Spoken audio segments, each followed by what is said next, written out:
If you want to celebrate something in New Haven, you got to do it big. If you want to say that New Haven is an important pizza city, why not have the world's largest pizza party? Go for a Guinness World Record. Cheers for pizza and for this week's 60 Minutes episode. Let's get some pizza!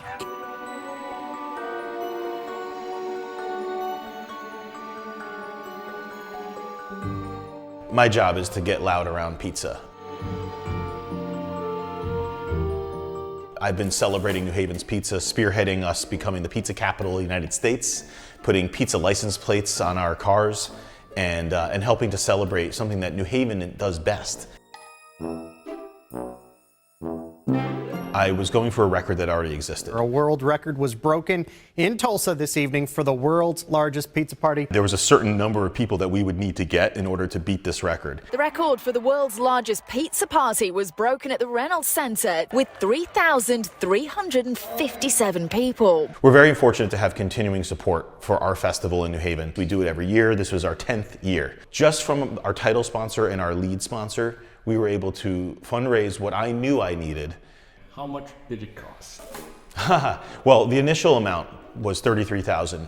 Once I gave them all my information, I filled out a questionnaire and you talked to another level person in Guinness, and it turned out it was only $28,000, which made me feel like I just saved $5,000. I actually felt like I was getting a deal for $28,000 to just apply for this thing. Not one slice of pizza had been purchased, not one beer, not one water, not one piece of fence, not one person had been hired yet. I had just shelled out $28,000 just to have my application reviewed. That's it. That's it. So I got a little nervous, yeah. Tulsa set a record that was very high, and when you think about gathering 3,357 people together, all doing the same thing, it's actually trickier than you think. Till now, the record was held by Rome, Italy. They had a party of 1,046 people. We had the guys from Tulsa actually monitoring us and saying, oh my God, these guys have a chance. Apparently, they called Guinness the week of our event and said, make sure that they have the water. They can't just have water access, they have to actually be seen drinking the water. So I took a special trip to Costco. I bought 5,000 waters, and we had to have them all at tables, and each of our stewards had to give everybody a water. And they had to be seen, witnessed drinking an 8-ounce water. Oh, we found out the day before, they had to eat their crusts. You gotta eat the crusts! Yeah! Another thing we didn't know until the day before was they had to all do this and be monitored for 15 minutes. We all thought that if you ate your 2 slices and your crusts and drank the glass of water, if you did that in 5 minutes, you could then go on your way, enjoy the rest of the festival, and that would actually get our people through quicker. Turns out, no, they had to wait 15 minutes each time. So now, all the math we had done to try to speed things up and get more people in to reach 5,000 totally changed. We put out the call for volunteers in July, and we got 275 volunteers signed up. I can say without them, this could not have happened. Without people literally giving up their day. They all got a shirt too, which is nice. This is a pizza party. So you gotta have pizza, and we gotta feed 5,000 people 2 slices each. That's 10,000 slices. Well, how many pizzas is that? How long does it take to cook that many pizzas? And how many ovens can fit that many pizzas? And who has that many ovens? And there was only one answer.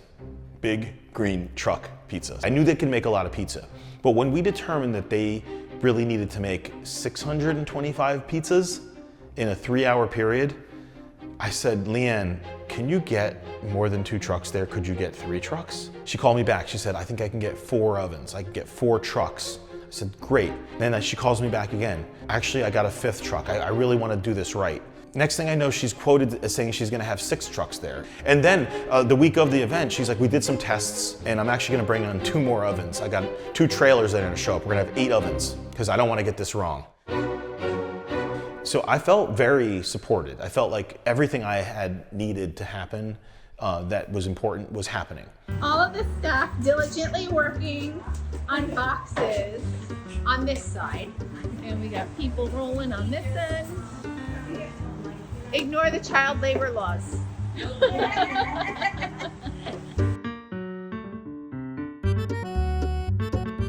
When When I arrived on the green, I'm witnessing everything that seems like it's going the right way. I'm not feeling overly stressed. I'm feeling very excited. There was no sense of like, oh, failure or success yet. It was more about, are we prepared? Did we do everything we were supposed to do? And yeah, we did. You know, they gave me this thing. Yeah. I'm going to use it. Yeah, I love it. So I'm telling everybody, show up early. I now know we can open up at 3:30 and we can have everybody coming in. Well, come 3 o'clock, there's like a couple people waiting. 3:30 comes and there's not even 100 people online yet. So I was a little nervous in the beginning. The first hour was very slow and I was kind of a little worried.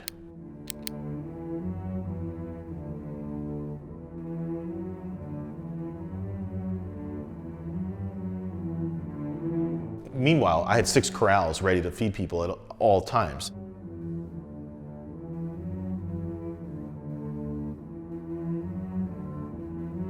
If we were to get 5,000 people, my theory was that all 6 corrals would have to be filled in 15-minute intervals all the way up till 7 o'clock. So I'm thinking we're not going to qualify 5,000 people at this rate. Hello everyone, my name is Thomas Bradford. I am from the Guinness World Records and I'm here today to be your official adjudicator. Now, are you all very excited to try and break a Guinness World? As I start to see, the line starts getting longer and longer and people are starting to line up down this path on the green next to Center Church. Thank you all for assembling. You guys are amazing. You guys are participants in the largest pizza party. You're awesome. I hope we can at least get 3,500. I hope we can at least beat the existing record. That's all I needed. Well, I would go up to the adjudicator every once in a while and I'd say, hey Thomas, what's the count? 1,224. And I'm like, okay, that's not good. It was intense. I had interviews with 60 Minutes and all the local news stations and appear to be calm and collective and try to give time to everybody. But really, I was very concerned with our numbers, our count. And you're going to be required to eat 2 slices of pizza and also a bottle of water, just an 8-ounce bottle of water. You're going to do that in 15 minutes. You can't leave that corral. Okay, let's go. You guys are going to follow this young woman with the red hat. Let's go. You guys in.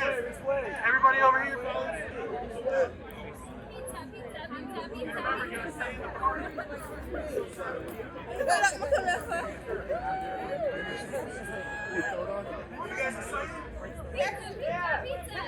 Yeah! Who's hungry?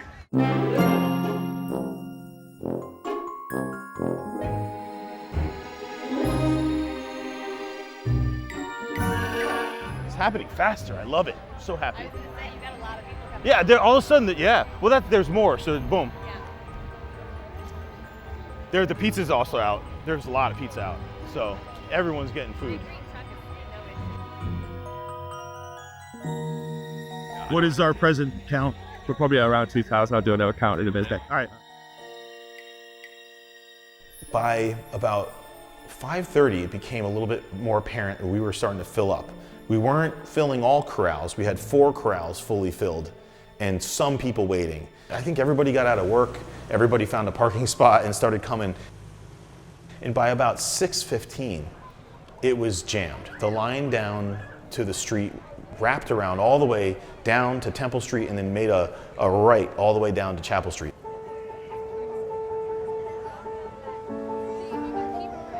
Hey. Okay. Any updates? We're around 2,600 right now. Okay. Pretty good. We got Decent.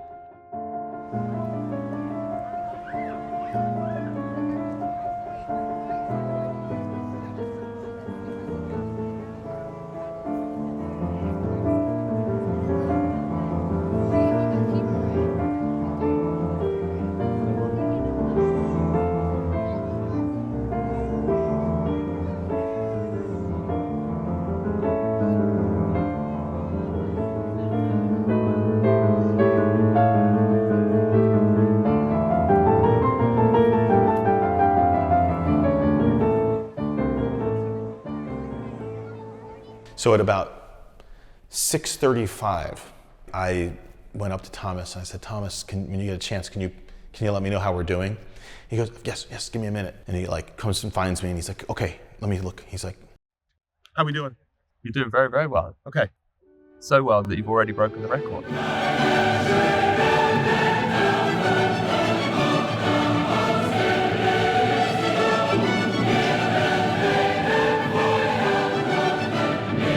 You surpassed it a while ago. I didn't know that. Yeah, we were at 3839. Oh my gosh. We've had a few since then. Yeah. You've broken it, but we'll just keep it quiet. Yes, sir. Of course. No. Congratulations. Thank you.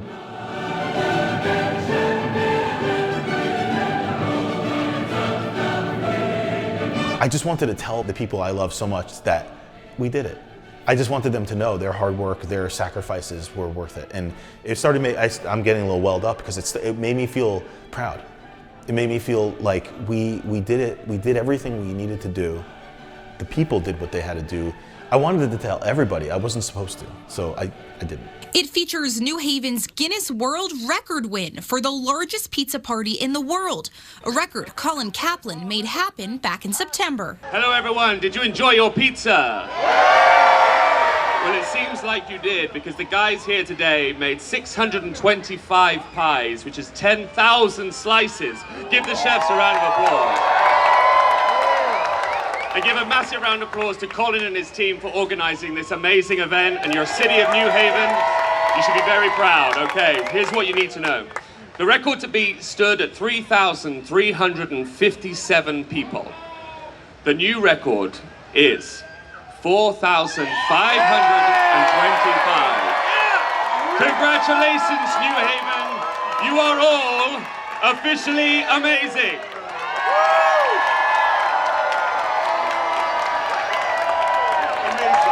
Amazing. Wow, thank you. Thank you so much.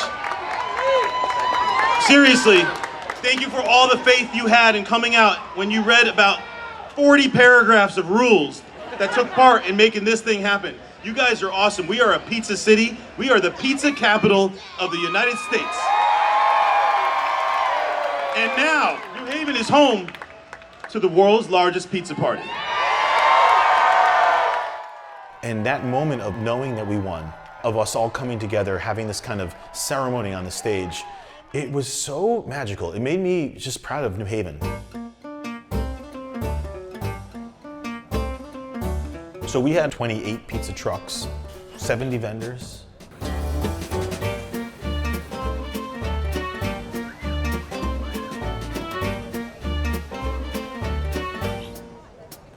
The whole festival is the pizza party. Get your drink ticket in the U-Haul truck. There's also a commemorative pizza box.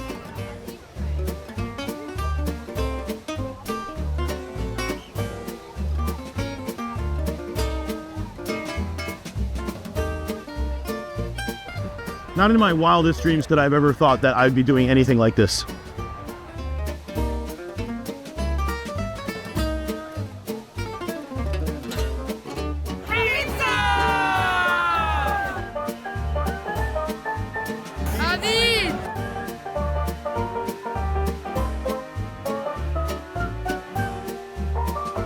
And then we even had an artist who just started making pizza art. And I said, please, have a little space for your art. Show off what you want to do. We ended up with about 15,000, 16,000 people total.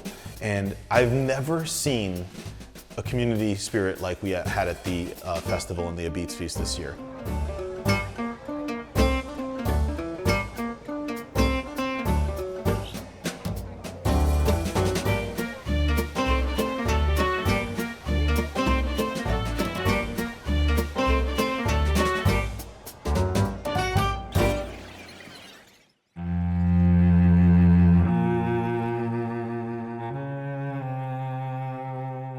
The entire 2 weeks leading up to this whole record attempt, and the entire time that I'm anxious about beating Tulsa, Oklahoma, something was looming over us. Another group in Newark, New Jersey was going for the same record a week after us. And they had everything planned out. The only thing they didn't plan on was us.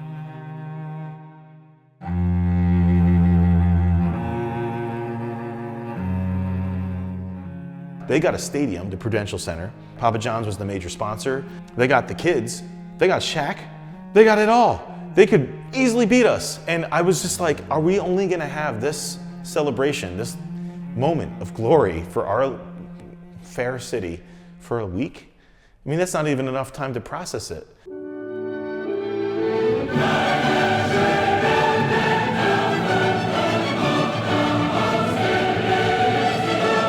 And so since that time, I've reached out to the Boys and Girls Club of Newark and Disrupt Foods, and I've invited them up to pizza here in New Haven. And I can't wait to have the kids join us, and maybe we can connect some of the Boys and Girls Clubs together. And that's the beauty of this, is that no matter, it's not about winning or losing. It's just about sharing and learning together and figuring out how we're gonna make a better world, a better country through something that's shared. Our world, our pizza, our food, our fun, our communities. I mean, that's what it's all about. And Newark is very much a community like New Haven. We need positivity. We need things to celebrate. And so it's never a loss. But I'm so glad we kept our title. This is all about sharing New Haven's community to everybody. We're so happy to have this on the national stage. It brought in thousands and thousands of people. It made people smile. And I had no idea how much it would work. I just knew I believed in it.